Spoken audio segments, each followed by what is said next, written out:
Happiness through curiosity on the Ranveer Show. Welcome to TRS Clips. You mentioned Karan. Is he Yes. your mentor? Has he guided you in your career? He has. I look at him for a lot of advice, comfort, guidance. But I am a firm believer that I need to experience things on my own. And there are a few people that I trust in life, but then again, I learn from strangers as much as I learn from so-called mentors. I'm a student of life, you see.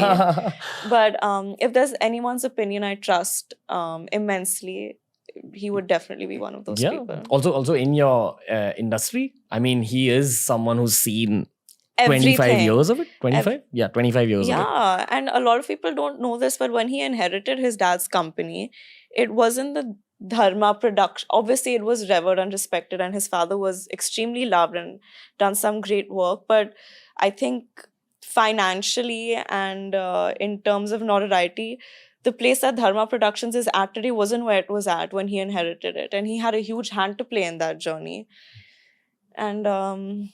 And yeah, he's really seen it all. And he has this amazing ability to take his work very seriously, but not take himself seriously. And that's something that I would like to imbibe from him. What's something about him that the general public doesn't see? Because I think people's perception of him is purely built out of Coffee with Karan.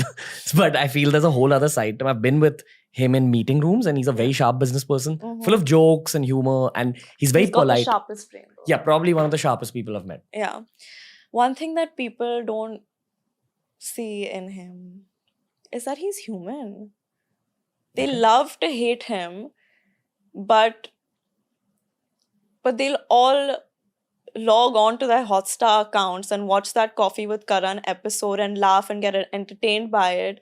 And then maybe like tweet nasty things, but they'll all watch it. So they love to hate him, but they don't realize that he's human. And he's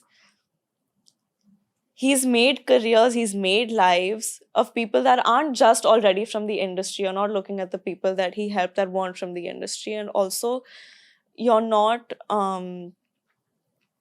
he's given you guys so many films. So he's influenced Culture. culture.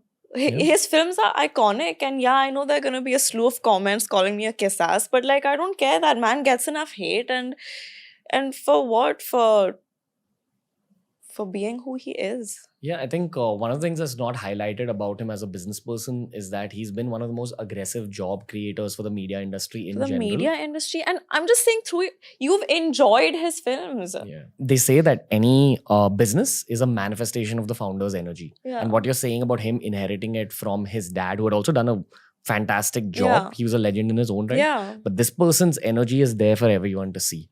Yeah. And I think that's something that people don't acknowledge. They say that, with people like Da Vinci, with Michelangelo, their work was really appreciated after they were gone. Yeah. And that's the bitter truth about this planet.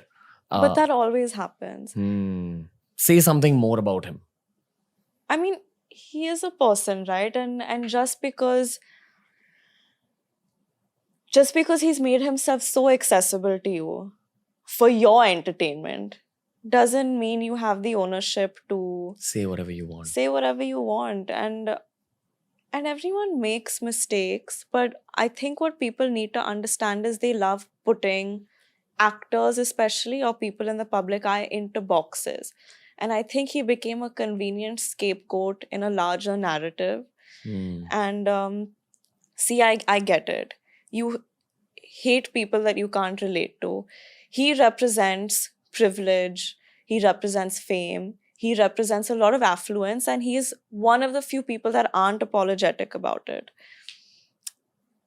And like I said, he's a Gemini. I don't think he enjoys like bullshitting. He's true to what's inside his heart. Yeah. So he's not going to do the catered, politically correct image as much as maybe one would expect someone in his position to. And so I guess he's an easy target, which makes me a little sad because I've seen the human side. It can't be easy for him. He himself is navigating his life. He's done so much to entertain people, and then those people take jibes at him constantly. Make him feel like a lesser human with these weird ass comments. And he still continues to strive to entertain you guys only. You know, he's a father of 2 children. He's he's so protective about not just his favorite prodigies, as like people refer to me and a couple of others, but like everyone in his company, right from his business partners to all of his directors to even the peons in his building, the people that bring him he addresses all of them with so much respect. And I know for a fact that if anyone spoke to them with even a little bit of disrespect, he can't take it.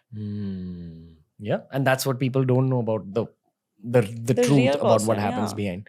I also want to just mention for all the business oriented listeners of this show, the way the film business works is that production houses often won't finance a film themselves. The money is raised from financiers or people who provide the money, and then they're given a cut of the profits or probably a guaranteed return on what the money they've put in. So when a producer like Karan Johar is trying to create a film, and this is from my limited understanding of the space, he has to put together the cast, the director, like the kind of crew which works on film and ensure that it will likely be a success, make back its money. And then the financiers make back the money as well. Now, in this whole chessboard of mathematics, what ends up happening is you have to bank on people who will pull crowds to theaters. And when we're talking about the nepotism debate, the business angle of it is that the audience will want to see Rishi Kapoor's son before they know how he looked in 2008 or a Janhvi Kapoor because of the name. It's just how the mathematics and the analytics of that industry and that world works. But this is what people don't understand. This is what they don't understand. But also having said that, that'll work for your first film. If you're shit in your first film, then the distributors and the producers will realize that you don't guarantee a return on the money that they're putting in. They will not be able to make a film of a certain budget on your name. And they will not take you again. No one, मतलब सब थोड़ी ना ready है कि तुम्हारे ऊपर पैसे फेंके. इतने भी दानवीर नहीं है लोग. But yeah, see, there is this side to it, and yeah, we have our foot in the door, and we're skipping a lot of lines, and we don't have to go through any of the hardships that people who aren't from privilege have to go through. But there's a different side to it. Thank you for watching this clip. If you want to learn more about this topic, we've curated a playlist just for you, and here's a link to the whole episode.